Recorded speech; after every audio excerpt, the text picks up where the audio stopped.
Hi there. Welcome to Music Magic. My name is Sanaya, and I'm here to tell you about storytelling and music.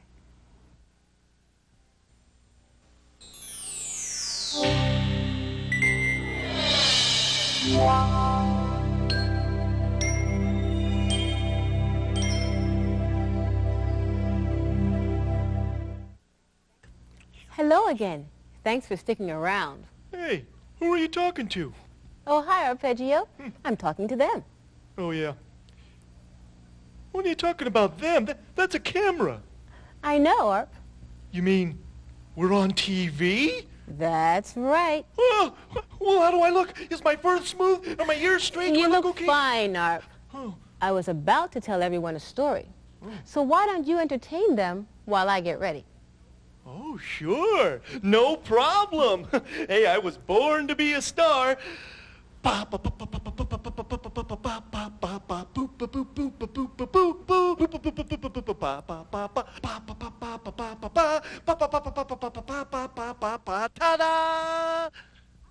Thanks, Arp. I'll take it from here.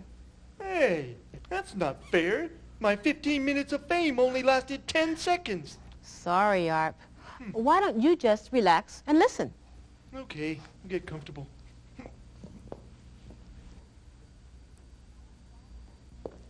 Hi, everybody. Hi. Listen, I want to ask you a question. Have any of you ever had trouble? Yeah. Well, I'm going to tell you a story about trouble right now, and Jeff is going to help me out. I guess you could say I've had lots of trouble, too. As a matter of fact, I even have a song about it, and it goes like this. Trouble, trouble, all I got is trouble. Trouble, trouble, everywhere I roam. Can you sing that with me? Trouble, trouble, all I got is trouble. Trouble, trouble, everywhere I roam. Now you see, it was a hot day in July. Mr. Bear was walking down the dusty road when it came upon Mr. Rabbit. Hey, how you doing there, Mr. Rabbit? Not so good. Why are you looking so down and out? You ought to be feeling good. It's summertime. Well, Mr. Bear, you must know, I got trouble. Trouble? Well, you heard what I said, didn't you? Just listen to my song.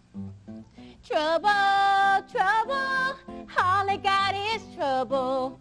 Trouble, trouble, everywhere I roam. Come on, y'all. Trouble, trouble, all I got is trouble. Trouble, trouble, everywhere I roam. I got trouble with my children, and I got trouble with my house.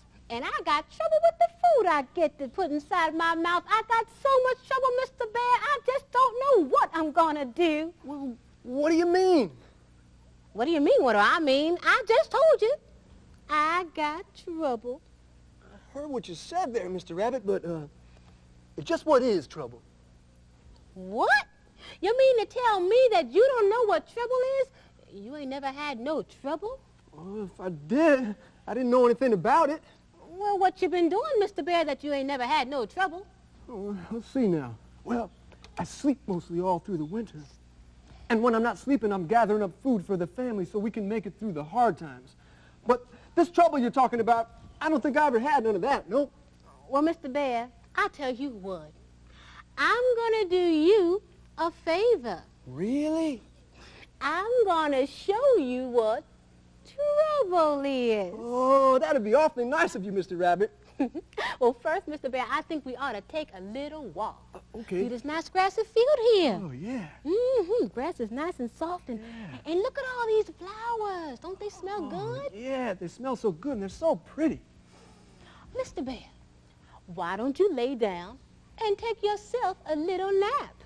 Hey, that's an idea. I could lay down right here. Well, Mr. Bear, look over there. I see that nice little dirt hill. You could use that for a pillow to rest your weary head. Oh, yeah, that would be softer, wouldn't it? That's a good idea. Let me see. Oh, that's nice. And Mr. Bear, when you wake up, I promise, you'll know what trouble is.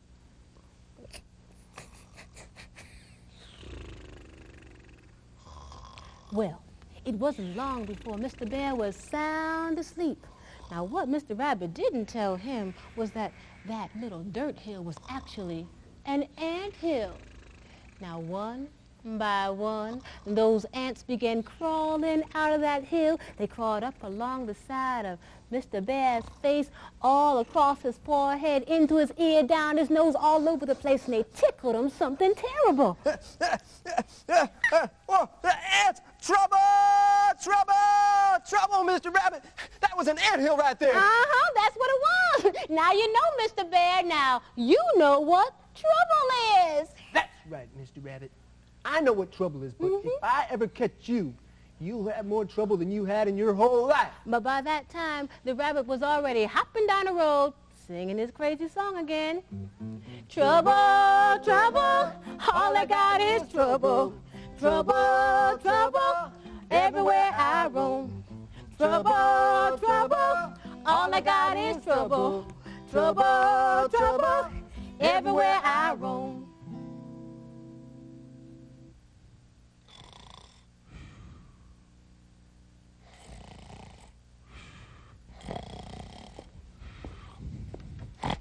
ARP. Oh. So, did you like the story? The story. Oh, yes, very much, Sanaya. Oh, come on, ARP. You were sound asleep during the entire thing. Well, that's true, but I've heard so many of your stories, and I'm sure this one wasn't any different from the others. I mean, after all, what is there to a story? A beginning, a middle, and an end. Nice try. You know, ARP does have a point. Stories do have beginnings, middles, and ends. But since storytelling is my job, I like to think there's a little more to it than that. Sanaya, I didn't mean to insult you or anything. I'm not insulted, ARP. I'm just about to explain what it takes to make up a story. What could it take? I mean, you start with once upon a time, and you end with they lived happily ever after. But what happens in between? Well, just stuff. Just stuff, huh? Lucky I'm the storyteller and you're the cat. Hey, what's wrong with being a cat? Nothing. Good. And you're a very handsome cat, too. Well, thank you. The stuff in between once upon a time and they lived happily ever after is what storytelling is all about. Usually this stuff has to do with characters. Wait a minute. What are characters? Well, the people. Or cats. Or cats in the story. Usually in a story, lots of interesting or exciting things happen to these characters, especially to the main character. That's the most important person. Or cat. Or cat. Right. The main character often learns something during the story because of all the things that happen, just as the bear did in my story, Trouble. Many storytellers use words to tell their stories, but did you know that you can also act out stories? Wait a minute. Hold it. What are you talking about? Act out a story. Well, you can tell stories through music and movement. Watch this. I had an old coat, but the coat got torn. What'll I do? I had an old coat, but the coat got torn. What'll I do? I had an old coat, but the coat got torn. So I cut it down and a jacket was born. And I sing every day of my life. Now in a few years those threads got thin. What'll I do? Now in a few years those threads got thin. What'll I do? Now in a few years those threads got thin. So I called it a shirt and I tucked it in. And I sing every day of my life. The sleeves wore out in the east and west. What'll I do? The sleeves wore out in the east and west. What'll I do? The sleeves wore out in the east and west. So I pulled them off and I had a vest. And I sing every day of my life. I stained that vest with cherry pie. Well, I do. I stained that vest with cherry pie. Well, I do. I stained that vest with cherry pie. So I cut and sewed till I had me a tie. And I sing every day of my life. Now when that tie was a-looking lean. Well, I do. Now when that tie was a-looking lean. Well, I do. Now when that tie was a-looking lean, I made a patch for my old blue jeans. And I sing every day of my life. Well, when that patch was next to nothing. Well, I do. Well, when that patch was next to nothing. Well, I do. Well, when that patch was next to nothing, I rolled it up into a button. And I sing every day of my life. Well, when that button was almost gone. Well, I do. Well, when that button was almost gone. Well, I do. Well, when that button was almost gone. With what was left, I made this song. And I sing every day of my life. Hey, Sanaya, who was that doing all the moves? That was a mime. Oh, Mimes act out stories without talking. I get it. A mime tells a story through movement. Right, Arp. But don't forget the song itself. That told the story, too. And here's another kind of story. This is Tom Chapin singing the whale song. Oh.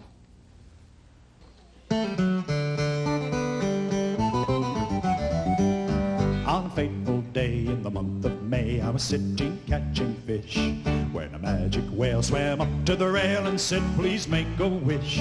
So I said, well, gee, I'd love to be like you, a giant whale. Next thing I knew, I was grayish blue, and I had a 2-ton tail. Sing a whale song, sing a whale song, sing a whale song. As the flounder said to the oyster bed, sing a whale song. With a mighty leap I dove down deep and swam out through the cove. Then I raced to the top, did a belly flop, and down again I dove. From the Arctic to the Baltic to the far-off Hebrides, like a submarine through the deep blue green, I swam the 7 seas and sang a whale song. Sing a whale song, sing a whale song. As a dogfish barked to the great white shark, sing a whale song. But there were some things I wish I could forget, like that garbage scow off of Curacao, or the oil spill below Brazil, or getting caught in that giant net, and I couldn't get out, and oh, was I upset. So I had to hail that magic whale who changed me back once more, saying, now that you know the great below, we need your help on shore, to tell your tale of being a whale and all you've seen and done. Then wet and dry will unify, and all the world as one will sing a whale song. Sing a whale song, sing a whale song.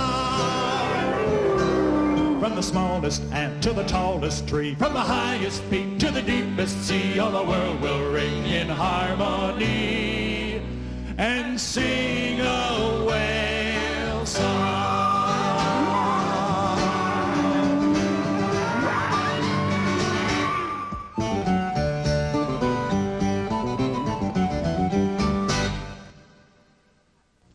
So, How'd you like the song, Arp? Hey, not bad. Songs give a whole new meaning to the word story, don't they? Exactly. The music and the words told that story. But did you know that sometimes you don't even need words at all? No. Yes. Take dance. Sometimes when people dance, they're just expressing their feelings or creating patterns to music. But other dances tell a story. Have you ever seen the Nutcracker Ballet? No, can't say that I have. What's it about anyway? Well, the Nutcracker Ballet tells the story of a little girl named Marie who gets a very special present.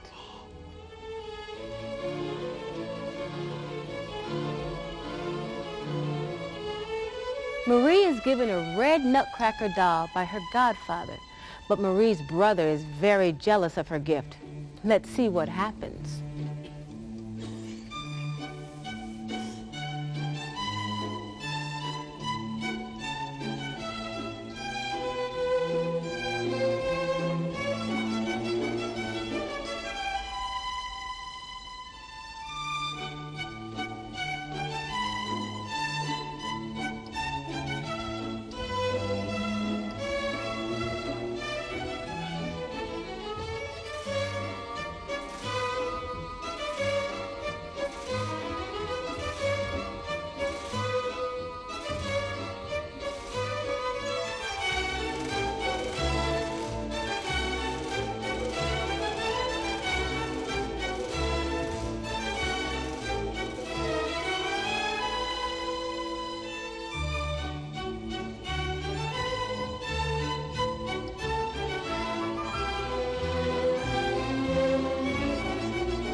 You see, there are lots of ways to tell a story.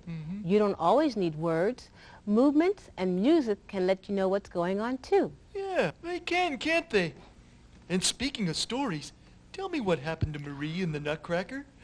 Are there any cats in the story? I'm afraid not, Arp. But there are some mice. Mice? I'm all ears. Well, the whole thing starts when Marie gets the Nutcracker for a present. Later that night, Marie comes downstairs, and that's when the mice appear. Mice? Yeah? The mice attack all the wooden soldiers. They really scare Marie, and then the Mouse King shows up.